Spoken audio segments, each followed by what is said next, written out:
Terus bersama kami dalam Sabar Memilih, kita terus menganalisis keputusan tidak rasmi yang kita bincangkan ini. Tetapi apapun butirannya bersama rakan saya Zulfitri dan juga Hilal di Bilik Berita. Silakan.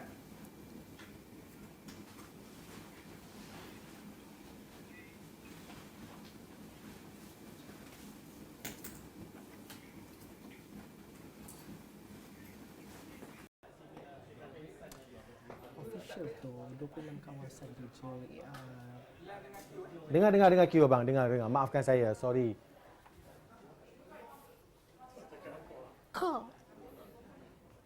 Ini dulu kan? Okey. Final refresh lah.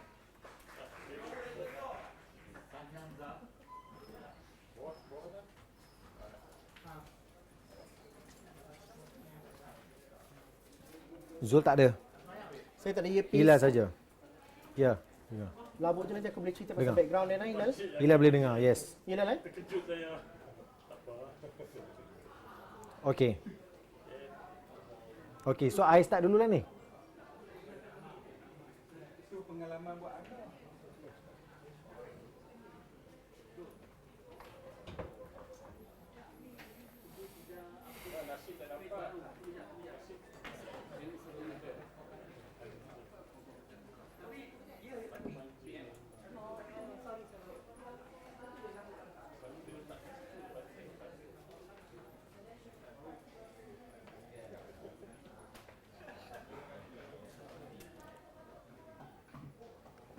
Okey.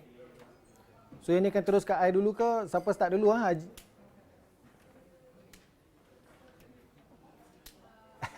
Bergantunglah siapa yang keluar TV dulu. Kalau kau nampak dekat TV tu muka kau, apa yang keluar? Tapi kami keluarkan skrin dulu ya. Okey. Cakaplah saja.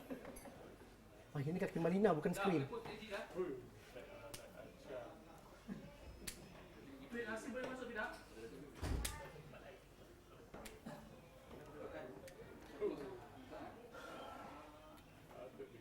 Ya.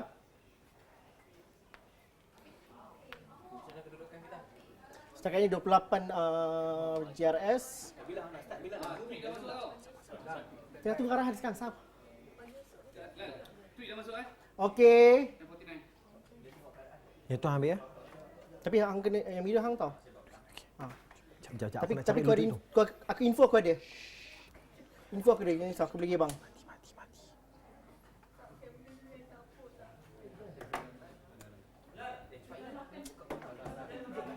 Kita ni nak live. Kotak Hilal.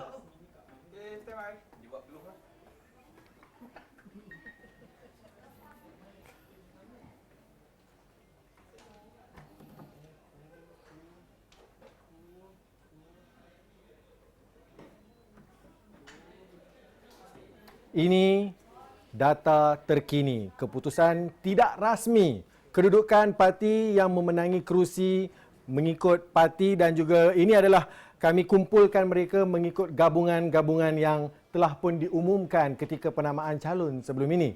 Dan untuk pengetahuan anda, ini adalah keputusan yang kami dapat, kedudukan terkini tidak rasmi setakat jam 8.12 malam, yang mana kita tengok balik gabungan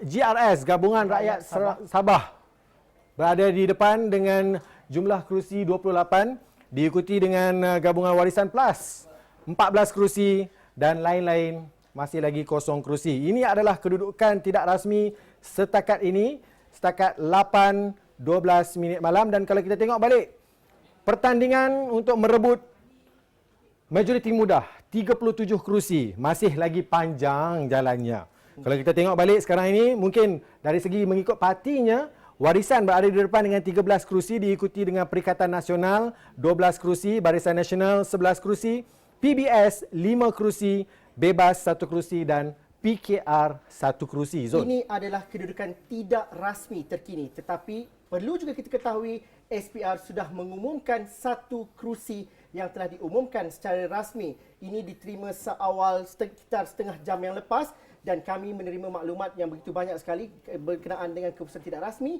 dan kini hanya perlumbaan untuk melihat yang rasminya saja di kedudukan DUN N49.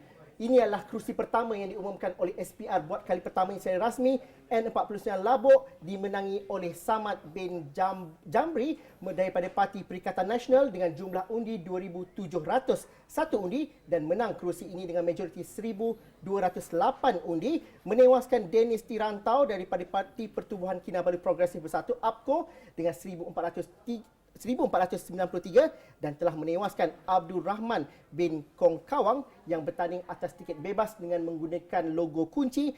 Abdul Rahman merupakan penyandang kepada kerusi ini sebelum beliau yang bertanding pada tahun 2018 dengan parti PBS menyertai Warisan Plus dan pada sekitar bulan Julai dahulu berhasrat untuk menyertai gabungan yang diketuai oleh Tan Sri Musa Aman, tapi beliau tewas di sini untuk apabila bertanding sebagai calon bebas, dan juga dua calon di situ iaitu Fidelis K. Michael Parti Sabah dan juga Suhaimi Miasin Parti Pertubuhan Kebangsaan Bersatu Sabah Bersatu hilang wang pertaruhan di situ. Itu keputusan rasmi pertama yang kita ketahui dalam PRN Sabah ke-16 pada kali ini, Hilal. Ya, betul. Tapi sebab kita dah tahu satu kerusi, Perikatan Nasional sudah pemenang, tetapi kita masih lagi menunggu keputusan sebab banyak juga keputusan-keputusan tidak rasmi. Limpahan maklumat terus lagi berlaku yang mana kita teruskan kepada tidak rasmi sekitar 7.38 malam tadi. Kita tahu perkembangan di DUN N24 Tanjung Keramat.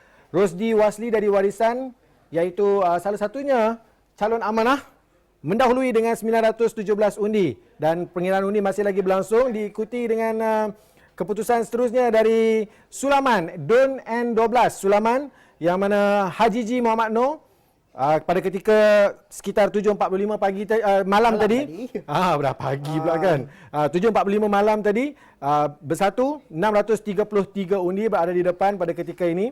Dan sekitar 8.2 minit malam tidak rasmi di DUN N64 Sulabayan, Jaujan Sambakong dari Warisan mendahului dengan 5,440 undi dan proses kiraan ini masih lagi berlangsung. Mungkin ini 1/3 ya Zul daripada jumlah pemilih yang ada di kawasan. Sepanjang setengah jam yang lalu, nama-nama besar dan juga kawasan-kawasan yang ditandingi oleh nama-nama besar oleh pemimpin-pemimpin politik di Sabah seperti Datuk Seri Haji Ji, Datuk Seri Bung Mokhtar dan juga Datuk Seri Muhammad Syafiq Abdal. Keputusan rasminya sudah keluar dan kalau menerusi paparan yang kita kongsikan di sini, di DUN lama contohnya N58, Bung Mokhtar Radin dari Barisan Nasional mendahului dengan 1,539 undi. Nampaknya diekori rapat tu.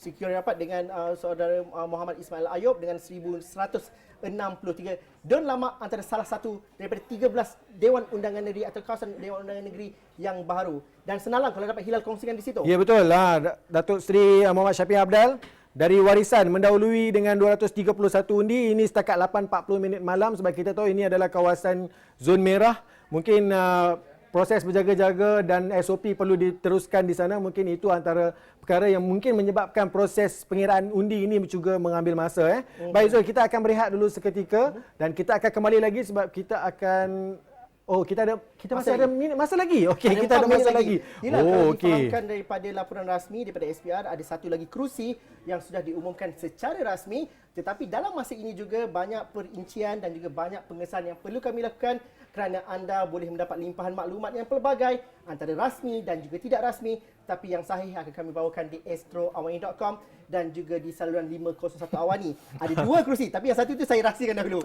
Kita tunggu lagi. Tapi kalau kita tengok balik daripada apa yang dikongsikan di data tidak rasmi ini, yang mana kedudukan terkini tidak rasmi pada ketika ini, Parti Warisan Sabah berada di depan dengan 13 kerusi, Perikatan Nasional 12 kerusi, Barisan Nasional 11 kerusi, PBS 5 kerusi, Bebas 1 kerusi dan juga PKR 1 kerusi. Tetapi kami difahamkan ada banyak juga Facebook live yang memaparkan perkembangan terkini dari lokasi. Itu antara sumber-sumber yang cukup menarik untuk kita tengok. Sebab apa? Kalau kita tengok di page Perikatan Nasional, sebenarnya ada yang telah memaklumkan ada lebih 24 kerusi telah pun dimenangi oleh Perikatan Nasional, tapi kita masih lagi tunggu dan kami cuba mendapatkan pengesahan daripada rakan strategik kami di lapangan untuk memberitahu tentang apakah keputusan terkini, bagaimana proses pengiraan undi itu berlangsung, dan di pusat penjumlahan undi juga saya rasakan mungkin masih lagi menunggu. Sekarang 8.48 dan saya kira ini satu perkembangan yang baik kerana banyak maklumat yang sudah diterima dan juga yang kita ketahui Tapi cuma inilah perjalanan dan juga perlumbaan yang sedikit panjang untuk malam ini. Yes. Kerana apa yang kita ketahui masih lagi sedikit jika dibandingkan dengan perlumbaan untuk mendapatkan majoriti mudah di Dewan Undangan Negeri Sabah, iaitu 37 kerusi, dan itu yang kita perlu lihat. Hilal mungkin boleh paparkan gabungan-gabungan itu supaya Gabungan kita dapat semula memahami dengan kita lebih pergi ke mudah. gabungan. Okey, baik. Kalau ikutkan sehingga 8.35 malam, Gabungan Rakyat Sabah mendahului dengan 28 kerusi. Warisan Plus yang dianggotai oleh Parti Warisan, PKR dan juga APKO mendapat 14 kerusi tidak rasmi dan yang lain-lain belum lagi diketahui. Walaupun saya dimaklumkan ada seorang calon bebas secara tidak rasmi dikatakan sudah menjadi ataupun menang kerusi yang ditandingi oleh beliau. Itu adalah antara yang menarik. Baik, dan kita juga sedang menunggukan keputusan rasmi. Sebab apa? Keputusan rasmi ini juga kami sedang bawakan kepada anda menerusi prnsabah.astroawani.com, dan kami menurut sumber rakan setugas Hasimi Muhammad yang berada di Ibu Pejabat Suruhanjaya Pilihan Raya SPR KK memaklumkan bahawa hanya menyiarkan keputusan rasmi di pusat media. Jadi kita pun tengah tunggulah sebab dia kongsikan ni foto ni semua masih kosong masa jam 7.34 malam tadilah. Yang mengikuti kami secara langsung pada ketika ini, kalau anda dapat lihat paparan di bawah itu adalah tikas untuk keputusan rasmi di mana anda dapat lihat secara jelas di situ, dan saya difahamkan kita perlu memberitahu dan juga kita membayangkan bahawa keputusan ini sudah pun masuk seawal jam 8 suku tadi, tapi perlumbaan itu masih lagi jauh. Dan Hilal, saya rasa pukul 9 inilah penentuan dan inilah masa yang dinantikan oleh rakyat Sabah dan juga rakyat Malaysia yang mengikuti secara rapat politik Malaysia, keputusan penuh dan juga jalan atau perlumbaan untuk menuju membentuk kerajaan negeri Sabah. Saya akan bersama dengan Kamal Baharin Harun selepas ni. Kita ada bila masa saja lagi untuk berehat, dan sebelum kita pergi berehat, jangan lupa terus ke prnsabah.astroawani.com. Kalau anda boleh tengok di sini, kami kongsikan kepada anda bukan sahaja berita-berita terkini tetapi juga keputusan terperinci, terutamanya macam contoh Dun Labuk tadi kita dah ada Parti Bersatu menang, dan kemudian diikuti dengan kedudukan terkini tidak rasmi di sini. Anda boleh tengok parti mana yang berada di depan. Baik, kita akan berehat dulu seketika Zul, dan kita akan kembali lagi. Habis dulu untuk setakat ini. Pukul 9 ini saya akan bersama Kamal Baharin Harun dan juga tetamu kita di studio bersama dengan rakan-rakan kita di lapangan, dan juga saya langsung temu bual melalui Skype dalam Sabah memilih hari penentuan hari keputusan bermula 9 malam ini. Kita berehat dulu seketika dan kita kembali lagi selepas ini.